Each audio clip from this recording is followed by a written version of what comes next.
The web series Dude, Where's My Wallet takes on a mystical and otherworldly tone as Dan embarks on a quest to understand the nature of reality and his place in it. The series promises to be a mind-bending exploration of the human psyche and its relationship with the universe, and it is set to revolutionize the way we think about social media and technology. Get ready to go on a journey unlike any other as Dan unlocks the secrets of the cosmos and discovers the true meaning of life.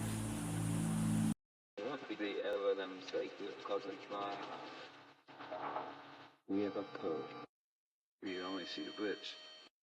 The victory. The victory. The victory. The victory. The victory. The victory. The victory.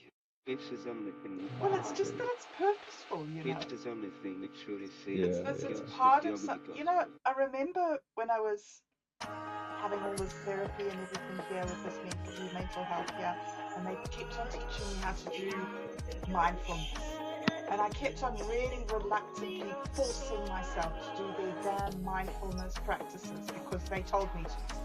And then I met Otto, and then he was like, oh, but don't you get it? It's because of this, and it works like that. And I was like, oh, yeah, really need to go and do it. It's so interesting how the backstory changes everything. It changes your whole, you know, knowing that it's more than a game, knowing that it's a game that's part of something.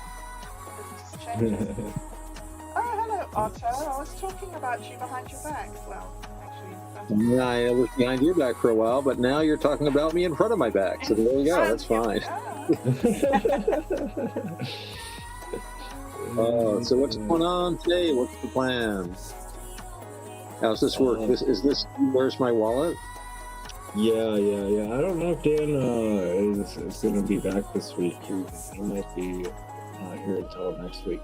But yeah, what kind of episode do you want to do? Because have you read the other episodes, Otto?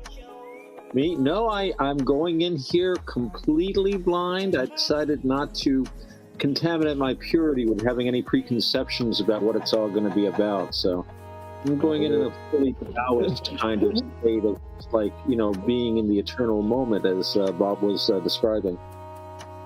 Yeah. Well, I mean, pretty much, we write up a script. And like we've done like 5 episodes, so there's a little bit of a storyline, but it's kind of like a dream storyline. So like you can go like into kind of stuff. Yeah. So you can go into like different dimensions and realms and like areas, and, like kind of do whatever you want for your episode. And what we try to do is, like, for each creator that's in our ecosystem, we try to do an episode on whatever like their interests are. Like we want to do one for Within the Vacuum about music and like his thoughts on like wavelengths and like how they interact with your psyche and stuff like that. So like we write up a script that goes into that kind of information and kind of have fun with it in that kind of way. Okay, so this is the script writing session? Yeah, this would be the script writing session usually. We just like take notes, talk about what you want to do for your episode, and then we make a script, and like we send the script around mine, so everybody gets a chance to like look at it and put in their input. What they want, so. Cool. Very groovy. So many subjects to choose from. No, yeah, always. In a world where technology has allowed humans to connect to realms beyond our understanding, Dan discovers something truly extraordinary. Through his decoding of the harmonics of Azarkin, he gains access to the galactic center, where he is greeted by the ancient mushroom intelligence Teonyanyankatl. As Teonyanyankatl speaks to him, Dan realizes that he is tapped into a realm beyond human comprehension, and he is overwhelmed by the beauty and complexity of the universe. Teonyanyankatl implores Dan to taste the new dawn essences, to feel the core of existence, and to hear the luminescence of the cosmos. Dan is entranced by the soft melodies of sunbeams, and the moons dance on strange loops at the end of time. He is captivated by the dance of morning birds, and he realizes that he is part of a greater whole, living inside the cosmic intelligence that surrounds him. They wrote a book. They call it. They used the pen name O.T. Otterick or something, so that they could have their name before Jonathan Ott, who's a pharmacologist. But they had the idea that by consuming psilocybin mushrooms, you hook into a trans space and time kind of a network. That it was the sport to communicate between different planets, because mushrooms. I think we talked about this. I'm sure I brought this up because I usually do eventually. Mushrooms survive in outer space conditions. They can survive in hard vacuum. They can survive with radiation, and they can also very easily travel down to the surface of a planet. They're small enough that they're not going to burn up. They'll just kind of circulate into the atmosphere. And I took that idea, and then I went a little further, and I said to myself, with the huge variety of mushrooms we have, it must be that every different species that evolves has some mushroom that is to them the chemical key, but that another species might eat and it's just a culinary mushroom or it's poison. Because I remember reading an account of somebody who ate a regular culinary mushroom, like a white mushroom from the grocery store, and had an amazing trip because their brain chemistry just happened to be right. And when you think about some of the other mushrooms on this planet, I mean, have you ever read like what actually physically happens to you when you eat like some of these poisonous mushrooms? I mean, there's one where you eat it and in 3 days your liver looks like Swiss cheese. Your insides start melting. That's like an alien thing. Yeah, man. I mean, it's it would make your liver melt, except something from another planet. So the mycelium, they could possibly be intelligences that are related to the interstellar and intergalactic and maybe interdimensional mycelium network. I would definitely think there would have to be some interdimensional aspect to it as well. That's my theory of mycelium men. Yeah, I mean it's one of the weird fucking things that survives underground without sun, with sun, and crazy temperatures and everything, man. It's ridiculous. You don't evolve the ability to travel in space unless you're traveling in space. That's the other thing. Why would mushroom spores be able to endure hard vacuum radiation levels and basically I mean, a seed from an elm tree certainly isn't going to do that. A human being isn't already. Yeah. And the other mushrooms is they're not really vegetables. They're completely different. They're more like a fungi than anything. Yeah. What's really a fungus? It's a weird thing. We're just used to them all the time, but it's like a pangolin. You must have seen a pangolin. It's like a snake with legs and scales and hair, and its teeth are in its stomach. Yeah. This planet, man, come on. All the really weird animals from other dimensions landed in Australia. Drop bears and stuff. Some of them got up to New Zealand. I mean, you just have to think of all the things that we find in the fucking ocean. Oh my goodness. Yeah. That was that guy. I know I sent the article to Bob. I can send it to you. This guy had this idea that these aliens that the government's going on about, like these UFOs or whatever we call them now, that the Air Force was like, or the Navy was releasing films of. Why couldn't they be from Earth, from deep under the oceans? And what if what they're doing isn't really technology? That these are living things. A lot of UFOs seem to behave more like living things, the way they dart around, than they really appear to be mechanical. But we're completely taken with this whole technology thing. But what if it's something more like jellyfish? only on another level. You know? Yeah. An air jellyfish. Well, the thing about Yeah. Mike and Yeah. Dan, right, is that Right. the wallet that they've lost is a Bitcoin wallet that's on their phone. Oh, okay. It's not a leather wallet.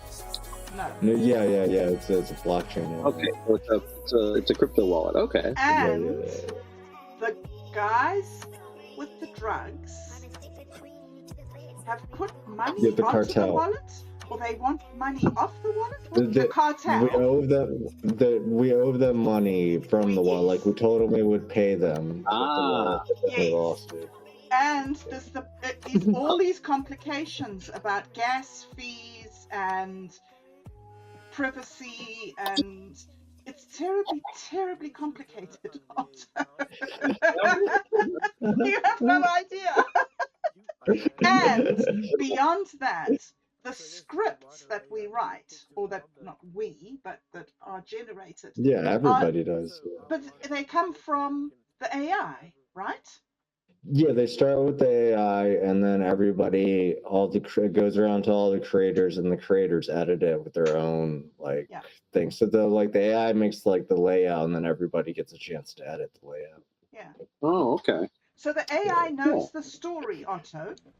You see? The AI has figured out what's going on, and it's so good. And it's like an instruction manual, like following the series of Dude, Where's My Wallet?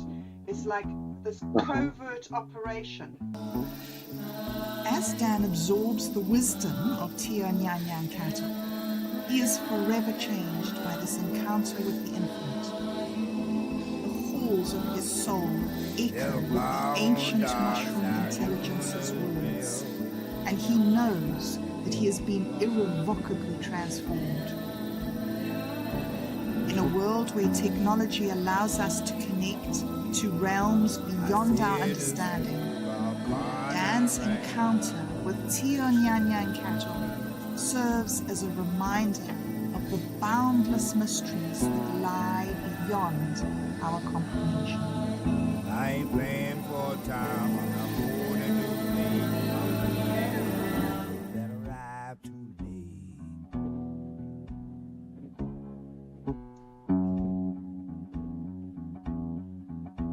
A man from the bloom who lift me to the lake, say you're the bitch I want, walk backward then stay.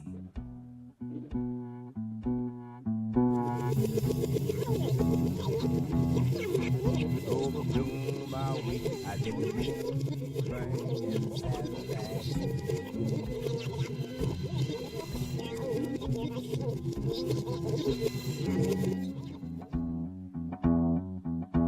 He whispered my factor, he ain't my true name. Now I'm lost with a book and this real question.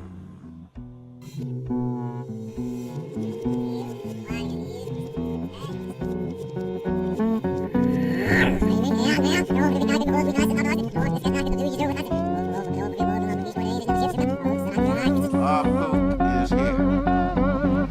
Apuk is the Mayan god of death, but unlike the medieval Christian conception of death, Apuk was not regarded by the Mayans as purely negative and destructive, but simply as a stage of life, making way for rebirth and regeneration.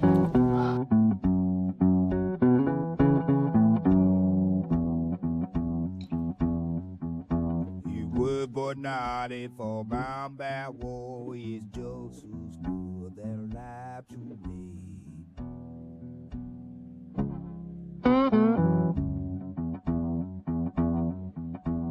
Only let's fool it and so knew you never allow our man to brother around.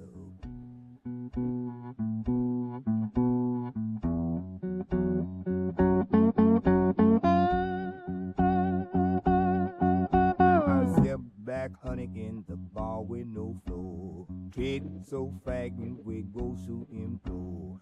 Wood grants wipe on fingers on fame. Says the dead coach still ping they just change their name.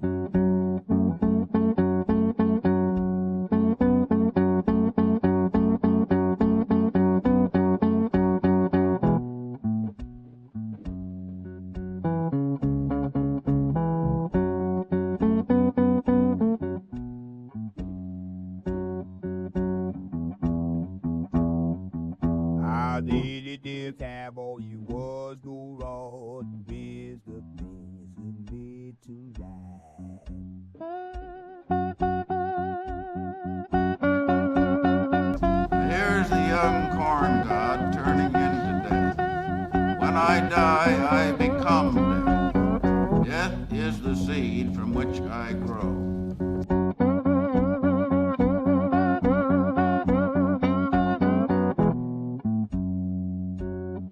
Obsessed by his desire for immortality, he does not grasp the full significance of this simple survival formula, nor the seeds of disaster it contains.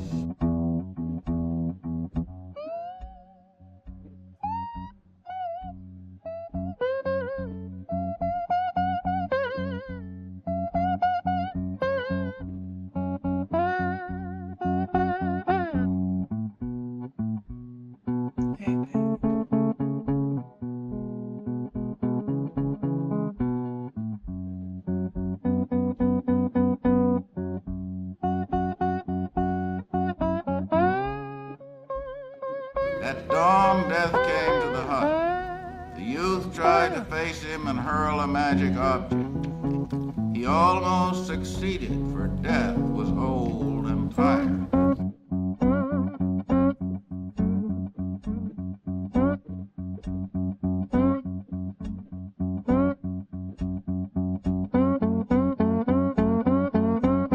Maybe tonight, maybe not in this shell. Maybe the future, the crash Nelson City Hotel.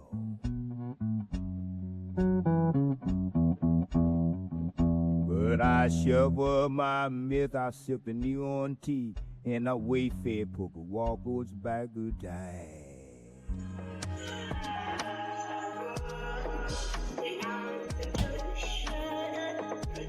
Try to teach you stuff about new technology during the adventures while just like having fun. That's cool. Talking about creators and stuff. So it Yeah. can go anywhere. See, it can go anywhere. There are no limits. Yeah. You can totally you can do an episode about like anything. You just like give the idea, the general like notes to the AI, and it writes up a script, and then we pass that script around and edit it, and then the final draft of what everybody is. Nice collaborative concept.